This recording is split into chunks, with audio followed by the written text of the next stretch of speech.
Friends ఇదిగోండి నేను మా ఆయనకి ప్యాక్ చేసి ఇవ్వడం కోసము చాలా ఇయర్స్ తర్వాత అప్పుడు సింగపూర్ హాంకాంగ్ వెళ్ళినప్పుడు ప్యాక్ చేసి ఇచ్చానంటే మళ్ళీ ఇన్ని సంవత్సరాల తర్వాత అప్పుడు మా చిన్నోడు 1 ఇయర్ ఉన్నాడంతే అప్పుడు వెళ్ళారంటే మళ్ళీ ఇప్పుడు మా చిన్నోడికి 11 ఇయర్స్ అంటే 10 ఇయర్స్ తర్వాత అనమాట. ఇప్పుడు వేరే ప్లేస్లో జాబ్ వస్తే అక్కడికి షిఫ్ట్ అయ్యారు.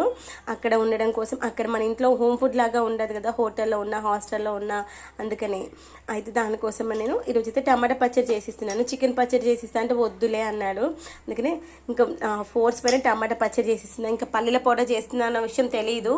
ప్యాక్ చేసి బాక్స్లో పెట్టినాక తీసుకుపోయిన తర్వాత హాస్టల్ ఎట్లాగో ఫుడ్ నచ్చదు. ఏంటంటే బేసిక్గా ఇంట్లో ఉన్న వాళ్ళకి హాస్టల్ ఫుడ్ నచ్చదు. నాకు ఆ ఎక్స్పీరియన్స్ ఉంది. నేను హాస్టల్లో 8 ఇయర్స్ ఉన్నాను. 8 ఇయర్స్ ఎక్స్పీరియన్స్ నాకు.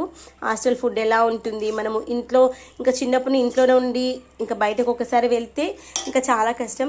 అప్పుడంటే పెళ్ళి కాకముందు అప్పుడు పిల్లలుగా ఉంటాం కాబట్టి ఏదైనా తినగలుగుతాం. ఇప్పుడు మనం ఒక ఏజ్కి వచ్చిన తర్వాత ఇంట్లో ఫుడ్కి అడిక్ట్ అయిపోతాం కదా.